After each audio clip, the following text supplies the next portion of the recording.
நான் மாஸ்டர் ஜிராயாவை பத்தி கேள்விப்பட்டேன். உன்ன மாதிரியே நானும் சென்சையை இழந்தவன்றதுனால உன்னோட வழி என்னங்கறத என்னால புரிஞ்சுக்க முடியுது நருட்டோ.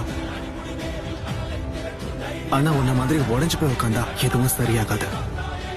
ஓ விஷயத்திலயும் அந்த மாதிரி தானே. நிச்சயமா இதுல விலை மதிப்பு இல்லாத நிறைய விஷயங்கள் அடங்கி இருக்கும். அதனால இப்ப நம்ம பொறுப்பை ஏத்துக்க வேண்டிய நேரம். பெருசுக்காக நான் கண்டிப்பா பழி வாங்கியே தீருவேன்.